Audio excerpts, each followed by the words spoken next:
left off. All right, so this is Stuart Swing here with Carrie Chapman, and we're doing this totally impromptu chat. We've just been hobnobbing for the last, I don't know, like hour and a half or something about law of attraction and abundance and stability and security. And we just thought, why aren't we recording this? Why not? Just even if it's for our own sake, and maybe we'll end up sharing it with somebody, who knows? And you know, it's so perfect. It's so perfect because what do you do when you're about to travel for 7 to 8 months on this unknown epic adventure? You have a chat with someone you've never met in person, and you just allow it all to unfold. And that's the thing is, you know, when am I going to be staring at my phone? Well, I happen to be getting a pedicure when your message popped up, and so I was like, hey, how about tonight? And yeah, it's just perfect. It's a prime example of going with the flow and do what feels right. Sure, yeah. I have other things I could be doing, but I want to be here. This feels good. This will make the rest of it fall into place so easily too. Well, and it's interesting to follow those inner promptings, right? Because I had seen a couple of your posts on Facebook and various places and just was drawn to your energy and your enthusiasm. And obviously we share a like-minded passion for Abraham and their teachings. And so I was just following that prompting, and then to have you respond so quickly, like you said, and to just have this amazing unfolding of this call and have it be something that I've been kind of seeking for a long time, because you were talking about how in the beginning you really liked sort of the philosophy and kind of talking about all of that. And now you're kind of a little bit more into the fun end of things and just letting it flow.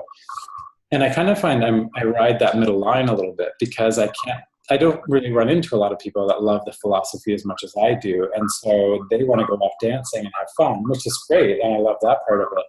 But I just love like getting down into it. And like you were talking about before, the language and the words and the verbiage and just playing with the beauty of all of that. So yeah, I think it's really respecting who you are, respecting your personality and your uniqueness. And there are some of us who are naturally more inclined to be introspective.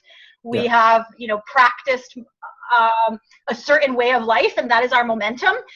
You know, I spend a lot of time journaling. That comes naturally to me. And I shifted the way I journaled once I started listening to Abe. I no longer wrote about everything in my day, and I wrote about what I wanted more of and what I appreciated and things like that. But I think if you have a little bit of more of that introspective nature, and if you like thinking, I love thinking. It feels good to me. Not the old way of thinking of the pros and the cons, not efforted thinking. Right. Sometimes I feel it's a fun, fulfilling, it is entertainment to me to chew a bit on the philosophy. And it is entertaining to me to hear other people's perspective on the same words or the same, you know, what's your take on this? And then that reveals to me many things. One, it could be a totally new perspective. Two, it could be the pure reflection of exactly what I've been thinking. Yeah. It could be three, the resistance that I don't want to admit that I have, but I will hear it said to me and then acknowledge, oh yeah, you know, that's where I am on that, and it's all good. But I do happen to love it, as you've obviously seen in the videos during the breaks at the Abe seminars.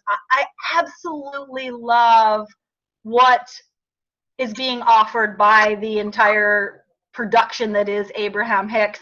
And what I also love as a part of that is what people like you and I are allowing ourselves to receive, to conceive, to build and shape our lives in a way that it is never going to be exactly the way some philosophy is. We're the life. You know, that can be the seed or something, but we're really bringing it to life. And that's what I'm very intrigued by. I love watching people who live the law of attraction. I'm somewhat shocked at times when you meet someone who's high, and then you meet them at a different time, or you don't run into them at a different time, because you begin to realize that, right now there's not a time in their life where they feel they're okay living it. My plan is to live it. It was never a plan. It was a plan to feel good, and this was my path. And I love it. I love it. Well, and I think, like you say, the philosophy can only take you so far, because we are those leading edge creators, like Abraham talks about. So we are the ones that are actually with our hands in the clay, unfolding, creating the possibilities that can be. And that was one of my big questions to you earlier, was I know that you're going on this possibly 9-month journey throughout the South Pacific. And so most people wouldn't be able to just kind of take off from life as they know it and sail the 7 seas. And here you are doing it. And that was part of what I asked you about, is like, how do you find the alignment with that to just be able to go with the flow? And I don't know if you want to share a few of those points now again. Can you still hear me? I can hear you now. Yeah, it was kind of shaky there for a bit when I was talking, but I can hear you now. Okay. And so your question was, how do I go with the flow of this trip? I think so. And just to create that, where you've got the financial resources, the stability, the ease to be able to take that amount of time, to not necessarily have a 9-to-5 job to go to. How is it that you've been able to create that sense of ease and flow in your life? Okay. So it's a good question. And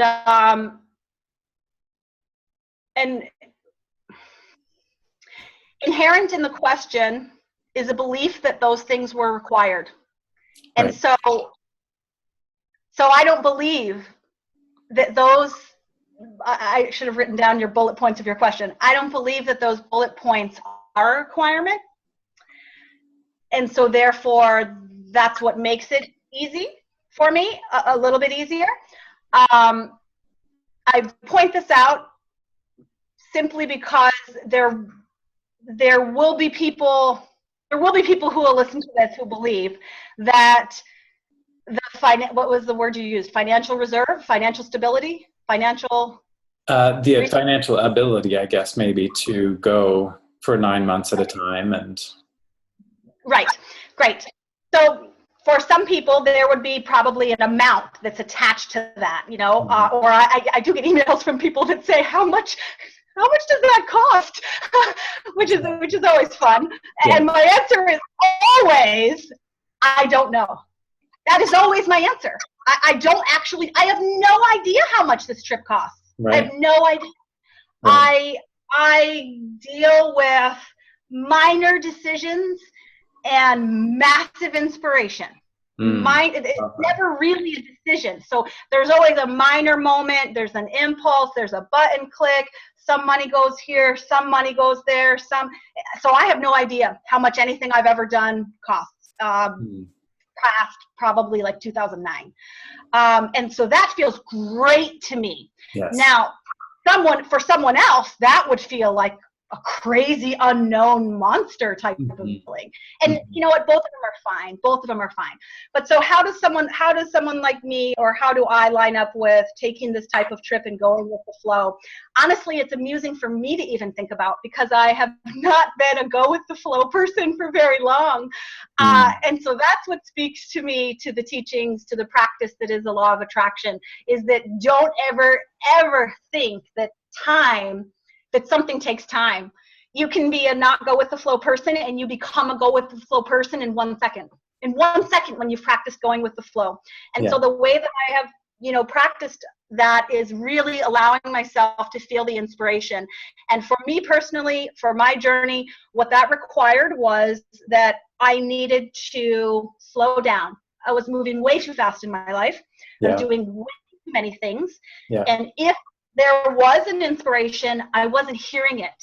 And so I was waiting until I felt a lot of discomfort and a great deal of pain before I ever made any decisions. Right. And I had a defining moment when I was having a friend was taking me to the airport. This was wonderful story to tell 4 days before I go to the airport. I love it. It's great because I was going to the airport and just prior to that, I had tried to pack my bag and I had a hard time packing my bag. And it was just a weekend trip. It was a trip I had done so often. Yeah. I was flying from Vegas to Manhattan to go to school. Back and forth, Vegas to Manhattan. I worked all week in Vegas, and I flew to New York City on Friday night. I attended school all weekend. I flew back to Vegas on Sunday, and I went back to work on Monday morning. Wow. And I did this every 2 weeks. And I was going to go to New York and restart this extra program because I was so do more. Exactly. And I couldn't pack my bag. Like, I couldn't figure out what sweater. And I couldn't do it. It was physically difficult to get the items in the bag. And so I pushed my way through. And then I was in the car on the way to the airport. And finally I'd been getting messages all week, but finally it was absolutely too much to bear. And I said to my roommate who was taking me to the airport, we really just need to turn around and just go back home. I don't actually need to ride to the airport. I'm not going to get on the plane. And, he's like, seriously, who does that? And I'm like, I absolutely do not need to get on this plane, and I don't need to know why, and I'm not doing it. And I'm done.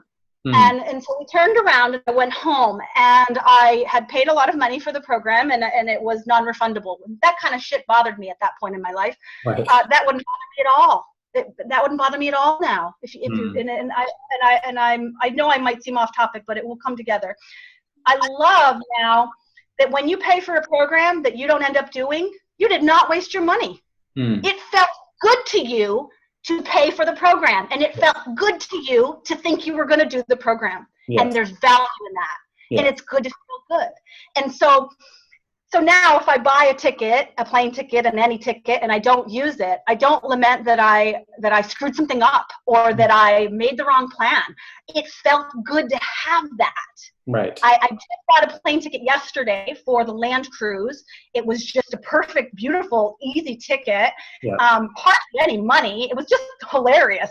It's normally 50,000 miles on that airline to fly there, and it was 5,000. So I paid 10% of the usual, and I was like, okay, sure. And I also have another method of transportation to get to that. I might be sailing there. I have all kinds of opportunities. And it feels good to have the peace of mind that I have the ticket. And so that stuff feels good to me, and I don't consider it to be wasteful, which is a big step in this process. It is not about the money you spend for the trip, and it's not about the money you earn, and it's not about having a set amount of money in a bank account. It's about locating the spot within you that feels. How do you translate security? Security is available and it's offered to you. And what does it mean to you? What does it sound like? What does it feel like? What does it look like? Yeah. Most people don't spend time. I don't know why I'm talking about most people. I have no idea what most people do.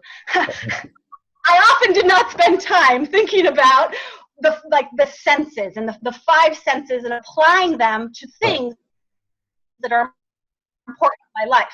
And I came to discover that security does have each of those things. There's a way to talk to me that enhances my security, and a way to talk to me, things I will hear that start to take that away.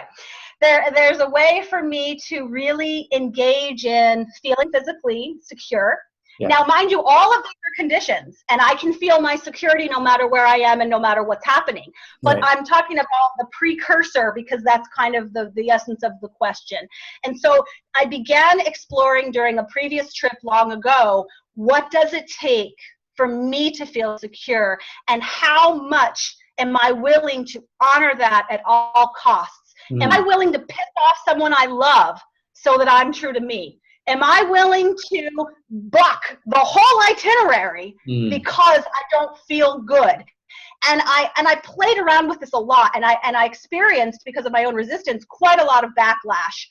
A specific, perhaps playful example of this was I was on a glass-bottom boat in Jamaica. And it's supposed to be this amazing excursion, and you go on the glass-bottom boat, and it's so beautiful, and you see everything. And I got on the boat. I was by myself, everyone else, whoever the other tourists are there. I was traveling solo, and we just got out maybe just a little ways. The trip had just begun, and I turned green. I am not made for bottom boats. And the driver looked at me and was just like, oh my goodness, like, you don't look good. And I was like, I don't feel good. And he was just like, I'm going to turn around and take you back. And I told this story, and so he took me back, and I don't know what the others did. They went out and did their tour or whatever they did, but he took me back, and it was fine. And I that was what I needed, and that's what I honored. And when he offered to bring me back, I said, yes, I need to get back on the shore. But when I told this story to someone else, their response was, how selfish of you. That was their tour. How selfish of you. And I like that. I like that they said that. I like that that's where they are. And I like this selfish place where I am that sets the tone, that says the way I feel is so much more important than anything else that I can relate to at this time and place. And the more I'm true to who I really am, the more people start to see situations like that and recognize it can work out if you are true to who you are. And it does not create anarchy. It creates more fine-tuned, loving people honoring who they are. Right. And so these are all kind of random tidbitty stories, but what happens is that you really get to a point where you clarify what allows you to feel secure, because that relates to finances for many people. And so once you have what that is for you, and it might be, and there are many paths, it might be an ongoing source of income, it might be part-time work, it might be any of those things. And so over the course of several years, I opened myself up to the possibility that I am an amazing generator of money. I always have been. I am able to create money. I've always been able to work hard. I'm just no longer willing to. I'm an amazing worker. Amazing. I wouldn't be now. I'm not interested. Right. But I have the capacity to do that, and I've done it the way that says work, work, work to get reward. Yeah. And that set off a lot of rockets of desire for a different way of being that is more of, I do want to be free, and I value my freedom more than I value my security. Right. And my security and freedom are given. They're given for everyone. We're all just participating in receiving or blocking receiving. Mm-hmm. So I just decided for myself a while ago that my security is inherent, and that when I slow down, if I'm feeling insecure or non-secure or a lack of this thing of security, it really takes a slowing down for me. Yeah. A closing of my eyes, the sensation of my breath, the sensation of that connection. Yeah. Because if you really tune into your connection with the broader part of you, and yoga played a huge part in this for me, because it helped me enhance that connection and my trust of that connection that's ever present, is that you can't not feel the connection. And then when you're connected, it's really hard, if not impossible, when you're connected, to convince yourself that there's not enough of anything. Right. Right. And I love some of those concrete examples you gave before we started recording too, of finding something that can be that image and that feeling of stability for you. So for example, you gave the example of a hammock. So someone being supported in all ways by that hammock on all sides. And I encourage my clients to do that a lot as well, to find something that can immediately instill within them that feeling of whatever it is they want to feel. So for me, radiant vitality is one of the things that I want to feel. And I imagine myself being in a swing and just being on that downward descent, and then that swirl of kind of like catapulting up into the air. And for me, that's this amazing touchstone that brings me goosebumps when I do it. And it just, then I know that that tone is set. Yeah, I think that's great. I mean, it's a great thing to share with clients. It's a great practice for everyone to have. You know, some call it a touchstone, some call it an anchor. Yeah. Many people are more kinesthetic, more tactile learners, and so I think having something touch you. And so, yeah, you know what it feels like to have a swing under your butt, Right. and you know what it feels like. Many do to lie in a hammock, and so for me, that sensation of the hammock is an anchor point. Right. And I brought a hammock home with me from my last trip that is, one that's hand woven. And so each of the fibers, each of the, pieces of rope is actually, conforming to the shape of me. It is unique. My security is not your security. It all comes from the same source. It all comes from this broader perspective. And there's nothing right or wrong about what it takes for you to feel secure, just like there's nothing right or wrong about what it takes for me to feel secure. Right. And so a few of the big things were, so yes, the hammock. What was the other one? I thought there was another one that we were talking about as well. I don't know what it was. But it'll come to us if it's important. Okay. But I do think that I think having something like that, and I think that's something very easy and simple.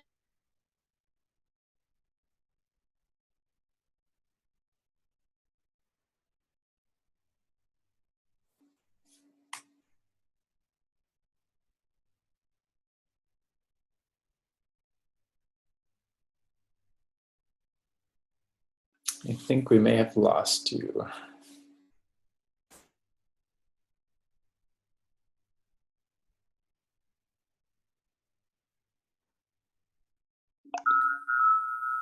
Ooh.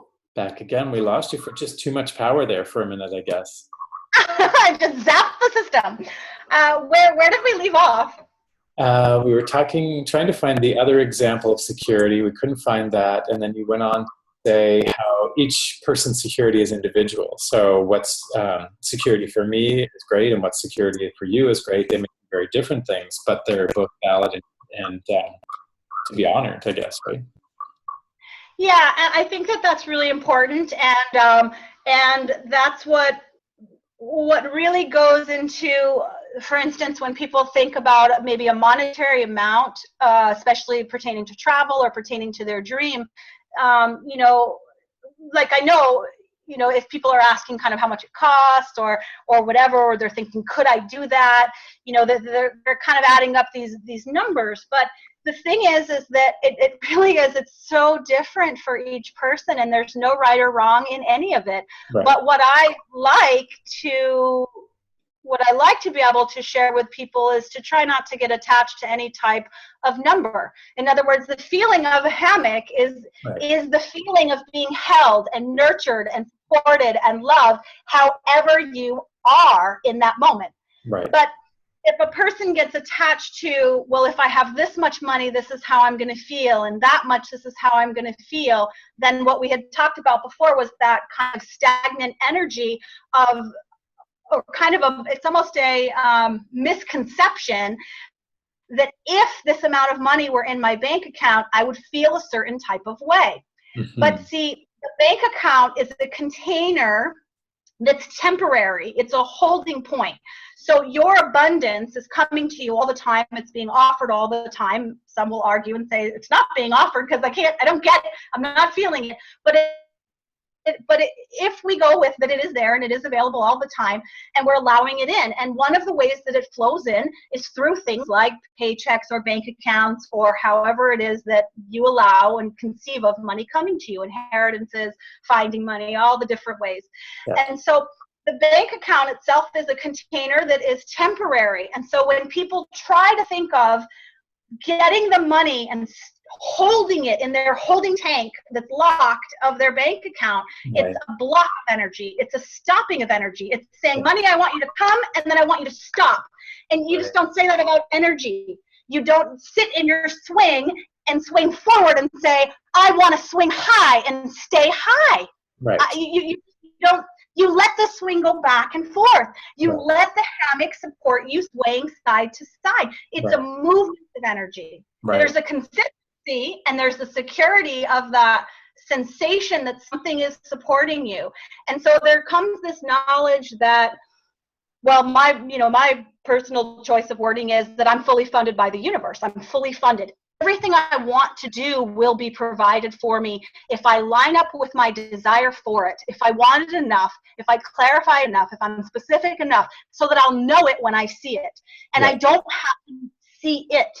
I can know that I'm being led along that path. One of a great story about something similar to that was when I flew to Guatemala the first time, I thought I was going to eventually move to Florida. Because I thought I was going to move to Florida, I was interested in Florida. Florida was on my radar. There was a man from the United States who had never been out of the country before, who was in Guatemala at the Spanish school that I was attending. And he had flown there from Florida.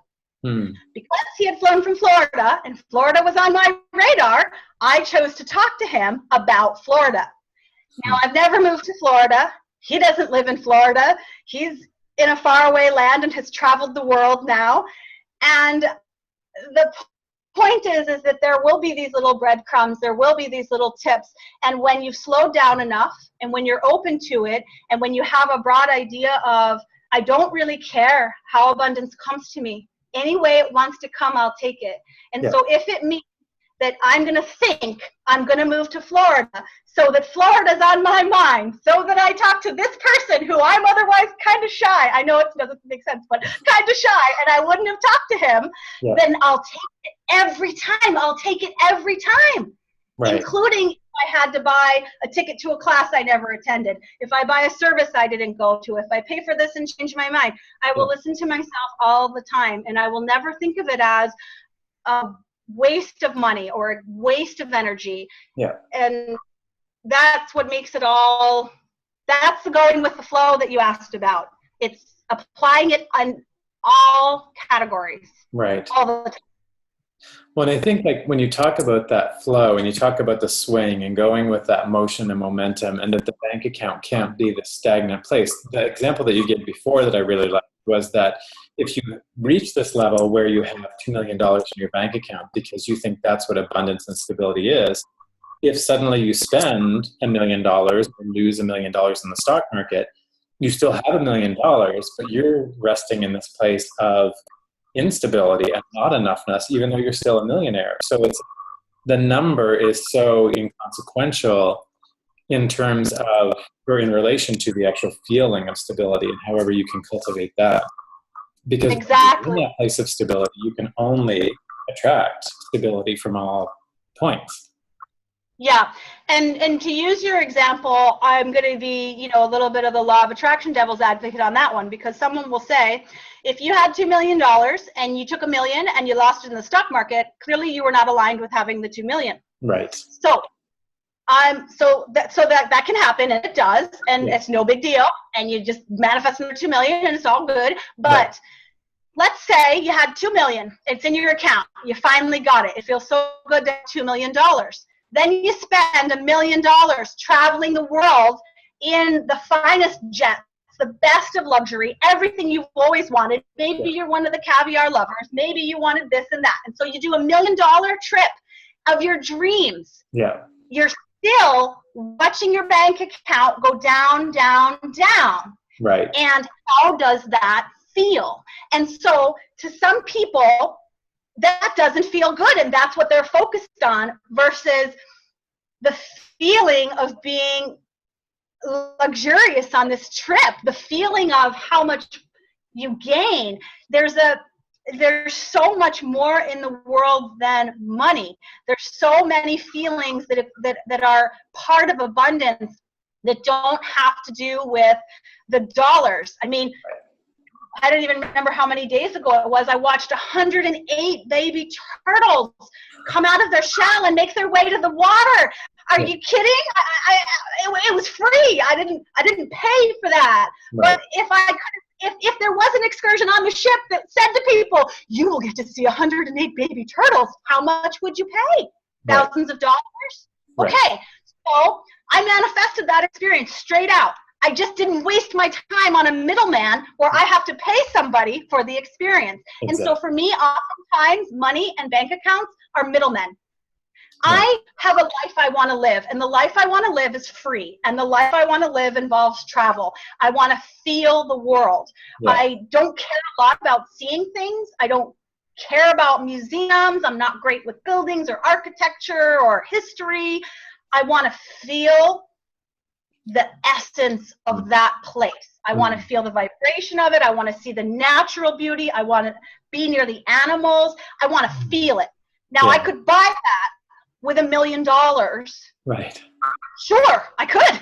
Yeah. And so I could have chosen to stay with the career that I was in and to work 9 to 5 and to keep, I was pretty good at putting money aside. I could have kept with that plan, and I could have waited and done the American dream until I was 65. And at 65, I could have taken that round the world trip with my $1 million. Or I, valuing freedom, can be free now. And I can go and begin to have a taste of some of those experiences that is within my comfort zone with my current level of the essence of security. And then once I have a taste, which is what I got during the trip to Central America, that taste of anything. So it could be the taste of a relationship. It could be the taste of travel. It can be just a little, all you need is a little bit in the direction of what you want. And that's what you leverage, the feeling. So the first day that I was in Guatemala, I had this crazy experience. I mean, all my momentum and resistance to travel and my fears and all this stuff. And I have a first blog post I ever wrote, and it's this big long journey, and I love it. I mean, it's just a funny, silly thing of me backpacking and being on this bus, and I'm going to the city that has the same name as the place I'm trying to go to, but it's the wrong one. There are two places. Yeah. And by the end of the blog post, I wrote in there, you know, what would make anyone go through everything that I just went through? Why? I have a home. I have great things. I have a great life. I have people who love me. What would make me go through anything like that again? Now, granted, I don't need to go through that because I've lined up differently with travel. But by the end of it, you know, I think the last lines I wrote were just something similar to, you know, this indescribable feeling of it. It's the feeling of being there. It's the feeling of being free to be whoever you are, however you are, and experience the freshness and newness of something. And so I think when someone leans into the direction of their desire and just plays with it a little bit, it's very valuable. In the way that I think that you with your clients or others, me too, I think one of the good ways for us to play with it is when you're working, if you're working, and if a person has their hours that they do work, and then they have hours that they don't work, it's really important to pay attention to what the hours of non-work are like. Right. There's no reason why from 9 to 5, especially since you're talking about really loving your work, loving what you're doing, totally enamored with who's coming in and what you're talking about, what's happening, enamored, love it. Great. So that's good. So then no more time needs to be focused on what's happening at work. Right. But what's happening in those other hours? Because say someone's job's 40 hours a week, 80 hours a week, 20 hours a week. That's fine. But what about the other hours? During those hours, do they feel full of freedom? Do they feel full of whatever level of luxury, if you're interested in luxury, that you want? Are they full of the people that you want? Because that's the stuff to leverage. If you leverage it in the little time that you have, you'll find more of it.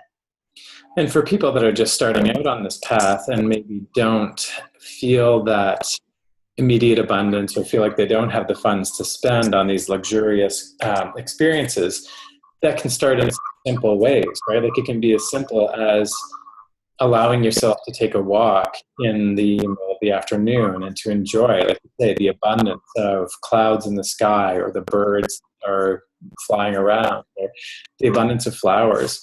So it can be all of those kinds of things, and then milking. Or it could be just a little luxurious thing that you would buy at a store that instead of buying the $2 pen, you buy the $10 pen. So you have this beautiful instrument that you can enjoy writing on a regular basis. So those little indulgences, and just milking them for the feelings of stability, luxury, security, expansion, whatever it is. Yeah, I personally love indulgences. Indulgence feels really good to me. Personally, for me, I'm not big on luxury. I've had 5-star luxury adventures. Yeah.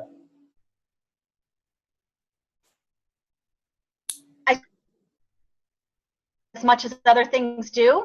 And so I love indulgences. And so I do remember having a list. I'm a list person, and I had a little pretty card. I got a pretty card, pretty paper, pretty stationery that I liked, and I just wrote. I didn't call it indulgences, although I wish I had. And I think it was kind of my list of things that I would do just for me. Things that make me feel nurtured, cherished, nourished, valued. Yeah. My lists were really simple things.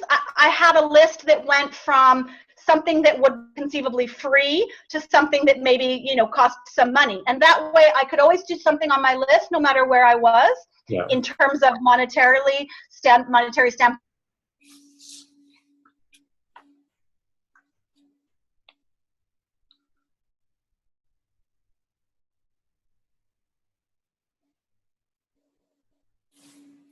I think we lost you again there for a minute. Where did we leave off? Oh, there you are. We got to the point where the little indulgences for me, sort of, and so doing that, and then you had the whole spectrum from $0 to a little bit of money. Yeah. So one that just, is free and easy and might be laughable to some, but was still, it was still something I needed to actually attempt to do was, sitting and enjoying a warm cup of tea. Right. That I would actually sit down, not multitask, not be doing something else, but just have the luxury of time to sit and enjoy tea. I know on my list was a bubble bath. I know there's certain music that really speaks to me, and so being able to listen to a playlist, certainly things like getting a massage.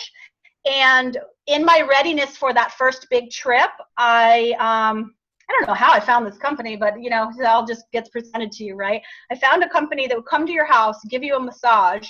Nice. So that worked for me because I don't like going places. I really am such a homebody. Yeah. I travel all over the world, but I'm a homebody while I'm doing it. Yeah.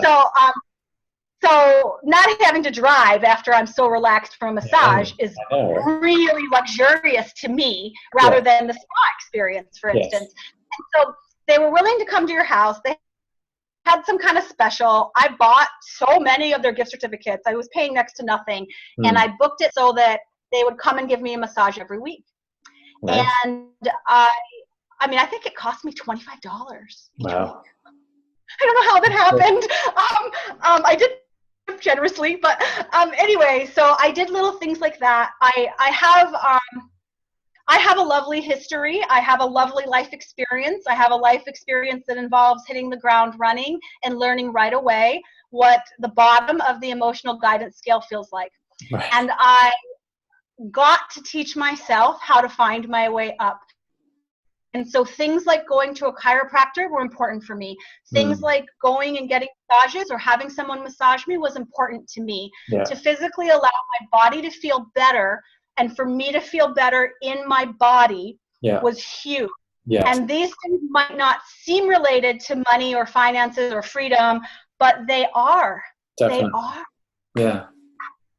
And I think I love that example that you gave, because in Western or North American culture, we're so enculturated to be more, do more, always be productive. And so, like you say, often people will take a bubble bath, but they feel like they need to be reading something or listening to something. I know that can be one of my tripping points, is that I'll feel like even in the tub, I need to be productive, kind of, right? And often it's doing things that I enjoy, but I love that indulgence, like you say, of just sitting and sipping and enjoying the cup of tea and feeling the heat and smelling the aroma.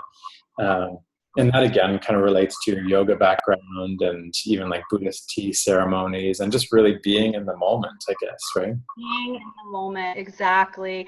And even just the physicality of having the list, because if you have that list and you see that list and you recognize you have not done anything on that list in a week or whatever your time frame is, you know, ask yourself, this is what I asked myself. So we're really getting into the nitty gritty goodness of, I had to teach myself to love myself. I had to teach myself to treat myself well. I could not conceive of what that could be like. It didn't make sense to me. It seemed frivolous. I'm a survivor. I can work hard. I can make it. One of the things I really love making or distinguishing nowadays with my yoga students in particular is the difference between need and want. You don't need a bubble bath. You don't need a bubble bath. Right. But it's not about need anymore, and it's not about even the want anymore. It's just about if it would feel good. Right. And you're willing to feel good. Right. And so I really had to teach myself that it's not about need, and there's nothing wrong with slowing down. Right. I do remember laying in the hammock. I was in this amazing beach in Costa Rica. I was all by myself, and I was laying in my travel hammock, and I remember the conscious thought process, how it felt to lie there. And I remember actually talking to myself, probably out loud, and saying, are you willing to ask yourself who you are? What is your identity if you're not doing and achieving and producing? Right. And that was huge for me. Everything was the accolades for doing a good job. And, you know, honestly, there weren't that many. I was in the field of education. No one was giving me great accolades. Right. but it was that feeling that I'm doing the best I can. Yeah. And so I have a few phrases now, a few triggers. Interesting, because this is making me feel inspired to, you know, have some specific yoga classes dealing with these verbal triggers for type A people. And some of those verbal triggers to me that were inherent in me were doing your best. Yes. You'll see an inspirational quote on Facebook, for instance, a little meme that says, you know, oh, as long as you've done your best, you can feel good. Right. You know what? Some of us need to not do our best. Some of us can push ourselves until we're half dead. Yes. We're capable of it because we've been there. Right. And so the best needs to stop because the type A Western culture of best is typically equated with production, effort, and expenditure of a type of energy that is not leveraged. When the true definition of best would be the most authentic, aligned correlation of where you are, who you are, what's appropriate for you at that time, not according to society standards, but according to what really resonates with you. And that would be doing your best, in my opinion. Yeah. And then you're alignment. Yeah, and that's what you're talking about with that whole self-love. So rather than looking outward for the accolades and for the approval and for the gold stars, it's about going inward and loving ourselves and realizing that we are worthy just by being. Yeah, and by being and so exactly. People asking themselves, who am I without this job? Yeah. Who am I without this job? Who am I without doing the work that I do? And if they have no answer and if it feels uncomfortable, that's more related to their block of finances than anything else. Yeah. Because people are facing this that are getting ready to retire. They're able to retire. This is where you really see the rubber, like, oh, silly expression, but the rubber meets the road, right? Mm-hmm. When you find that 65-year-old who has done it the way we were trained to do it. Oh, they saved their money, and oh, they got that amount, and they're ready to go, and they're 65, and they feel uncomfortable, total resistance to retiring because they have no comprehension about who they are if they don't go to that job.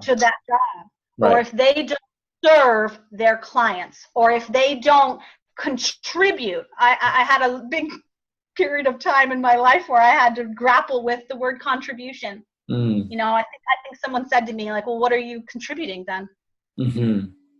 Wow, you know what? I'm contributing so much by being me. I'm contributing so much by being this version of me, and letting people know, not necessarily, I don't mean literally like this, where you're talking and knowing people might listen, but where you're being yourself because it feels good to be yourself, and you're allowing yourself to be authentic, and you're just radiating and emanating, and in that way, you wouldn't even begin to know who was nearby that felt that just felt like, wow, she doesn't give a bleepity bleep. She, you know, she just doesn't care about who hears or who's this, and that's so valuable.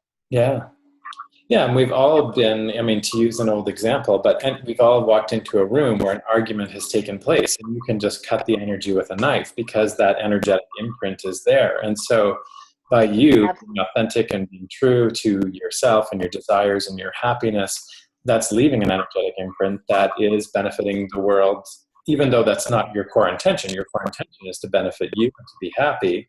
But you can help and have that. And that's where I love this whole conversation of being selfish comes full circle, because until we learn to love ourselves, we have nothing to give the world anyway. And it's sort of not about the rest of the world. It's about us. And we're all one anyway. So it's like, I don't know, it's just this amazing cycle that once we get it, it's so cool. It is. And since the world is reflecting back to us who we're allowing ourselves to be, then as soon as we allow ourselves to feel more comfortable with ourselves, we begin to see others who are more comfortable with themselves. Yes. And as soon as we allow ourselves to align with any fraction of abundance, we'll begin to see that abundance in other people. And I think you had mentioned something very clear about, you know, what can someone do who's just getting started or who isn't necessarily experiencing that abundance? And, you know, one of my favorite things that my travels through Central America taught me were an appreciation for facilities.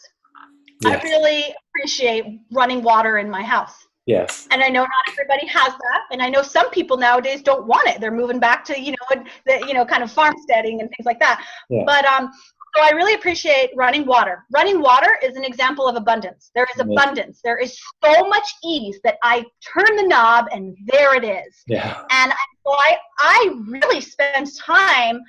I really appreciate that. And so there are days where when I wake up, even during kind of like a morning, everything that's going well in my life type of sensation, and just little basic practices like you're filling up the coffee pot and you're like, God, this is so easy. Look at this water. And so running water was huge for me. Hot water in the shower, which again doesn't matter to some people, but I had come from the contrast of having cold showers when I really like being warm. Cold typically was an old trigger for me for some past things, and so I really love warmth, and so warm water was a sign of abundance. You have warm water when you're rich, and you don't when you don't. Right. Having electricity is huge. And so if you were to be talking with anyone, with a friend, a client, with anyone, for me myself, if I'm losing sight of my level of abundance, I go back to very, very, very basics. Yeah. And I very often I am so personal with my examples. I very often, when I get up in the morning, I mean, obviously one of the first things I do as a human being, get up in the morning and go to the bathroom. Yeah. And I find myself sitting in the bathroom appreciating that I have a roof over my head. Yeah. And I have really warm, nurturing walls around me. Yeah. And I'm thankful for the building I'm in. And I'm thankful for the ease of my life, the convenience that is inherent to those things. And if a person started with simply that and did that day after day before going to work or doing what they're doing, and they appreciated electricity, running water, toiletry, walls, roof, be solid. If you could perseverate on those things for a little bit of time in the morning, that's a huge, huge amount to leverage. It is. It's huge. It's amazing. So We've got a couple of really great tips. We've got that list of indulgences. So making that list so that we're conscious of it, maybe even carrying it with us so that we can be reminded that for, like you say, anywhere from $0 to $20, we can have these little indulgences that make us feel amazing. And starting out the day, like you say, by appreciating the bed that we're laying in that's so comfortable, if that's something that you enjoy, the running water, the electricity. I love all of these examples because they are examples of energy in motion. And again, it's just like the money, it's flowing, the water in, the water out.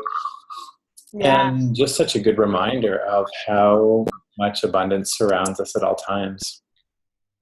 Yeah, it's really the key, and the key to the indulgence list is even the recognition that, say today I'm choosing some of the free items on the list. I mean, don't focus on the fact that they're free, but say today I'm just choosing the tea or the bath or the whatever. Yeah. That you do actually find a soft way to notice that you're abundant whether you have money in your bank account or not. Exactly. Abundance is separate. It's related but separate. Oh, I remember what it was. We had that really great analogy that had come out of a conversation I had yesterday with an neighbor, where I said that to me, I don't spend a lot of time focusing on money or counting money, because to me, counting money is to abundance what calorie counting would be to well-being. Yes, that was amazing. I love that one. I really love that's a new one. That's just as of yesterday. And that one feels really juicy to me because Totally. it's just so true, you know. Just don't let yourself be limited by some number. It's so crazy in every capacity. And so, you know, ask for abundance and focus on what that feels like, and the way you want your life to be. And so you ask yourself the question of, what can I do today, or what can I do in this moment that leans me in the direction of that dream life? You know, my dream life was travel and freedom and an amazing partnership and really good, strong, solid well-being and vitality. And anything that I can ever do that leans in the direction of that, which is as simple as drinking water. Definitely. I'm moving in that direction. Yeah. Any little trip.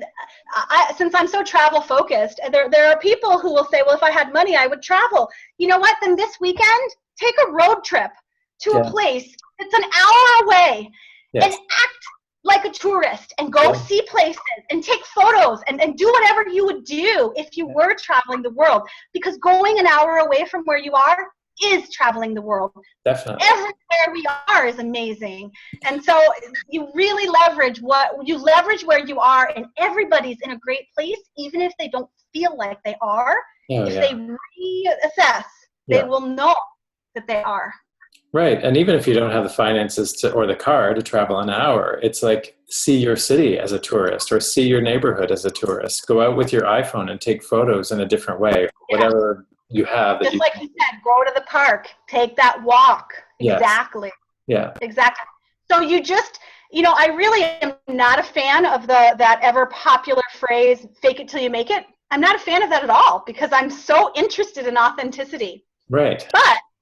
But I can see where someone would say, this sounds like fake it till you make it. And I would say, you know, the difference is you're not faking it. You're really being the tourist in a different capacity. Yes. Or you're really indulging on a different scale. Because you know how many people are billionaires, so a billionaire businessman who would kill to have 5 minutes of no responsibility.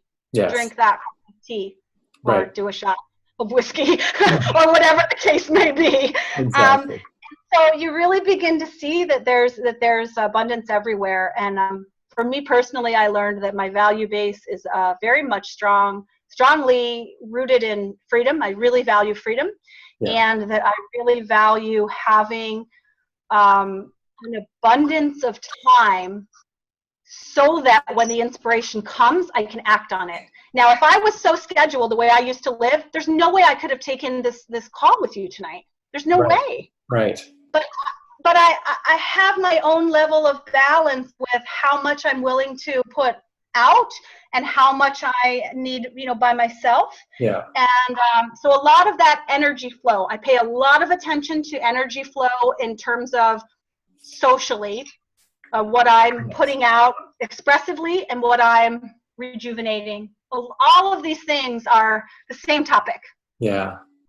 Well, it's I so love that. fantastic. And I, for one, have to say, I am glad that you are not scheduled the way that you used to be, because this evening has been this pure delight, totally unexpected. And I'm so glad that you had the inspiration for us to record this as well. And I guess we're not sure yet whether we're going to share it or not. It'll be fun if it does go out into the world and if other people can benefit from this conversation, because it feels, again, just so leading edge and so exciting and just so fulfilling. Like, it's just life-giving. So how could we squelch that and keep it to ourselves, I guess, right? Well, and it's all in good fun. Oftentimes I actually want to record something just because I'm curious about where I was in that moment. Yeah. Or I'm curious if I'll still say what I would say if it wasn't. I almost use it as a test. How willing am I to be authentic to myself? And so I love that, but I'm totally fine with it being shared with whoever, wherever. And so, and I really appreciate this. The type of co-creation that I'm interested in is the type that leans in the direction of enhancing the amazing life I have and allowing it to be more amazing. And what better opportunity than to talk about this in this way? What better send-off on my journey? Yes. And have a fantastic time. I can't wait to see your posts as you travel all over the South Pacific. And I know it's going to be excited. I expect to resurrect my old blog, which which is more like a diary. There's no ads. I don't spend any time. Well, I didn't spend any time editing. I probably might give it a little bit of a go this time, at least not have graphics. But I'll probably resurrect the blog because it is a good touchstone for me, and it helps me feel my own growth.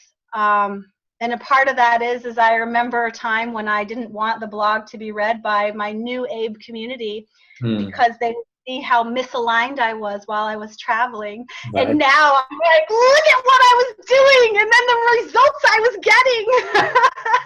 If you don't feel good, don't get on the bus. Right. And I'm proud of every step of the journey. And now I have such a softer, kinder, gentler take on who I am and where I am and what I've done.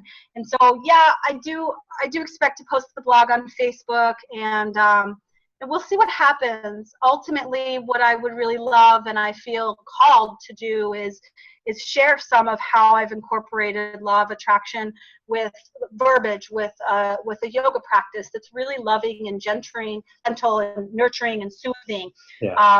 It is not what many people equate with, like the exercise of yoga. Right. And it's been a big part of what I feel has helped put me in a place to be receiving and to go with the flow. Yeah. And so my expectation is things like that would be offered on YouTube. Everything that I do is free. And I like it that way. And then if anyone wants to or feels inspired to donate to the cause, they send me money, and it's all good. Perfect. And I'm cool with whatever. So, I appreciate the opportunity, and what a great way to meet. I know, right? We've kind of been orbiting around each other for a little while, and so here we are, and we just actually recorded our first encounter. How amazing is that? Yeah. Just for anybody that is watching, what's the best place that they can find you? Is it Facebook? Is that where your blog will be? I'll probably post there. And so on Facebook, I am Carrie Chapman, and I can be reached on email at Carrie Ann, A-N-E, what's my name? CarrieAnn Chapman @gmail.com. And And then I have a YouTube channel that is just Carrie Chapman. It has some of my avid recap videos. It has a few quick chats on money and the law of attraction. Yeah. And we'll see whatever else gets added to that. As soon as I'm lined up with full ease, then I'm happy to put on there some of my yoga practices and things like that that are very soothing and relate to all categories of abundance and really feeling good where you are and being able to take whatever your next journey is. It might be a trip like mine. It might be departing from job. It might be a shift in relationships. Right. And it's all the same type of talk. And so, yeah, I'm looking forward to all of it. Fantastic. Well, I will look forward to all of that. And thank you so much for taking the time to speak with me and for everybody who's watching this evening. Absolutely. All right. Take care, Stuart. All Love right. you. Thank you, Carrie. Love you too. Bye. Bye-bye.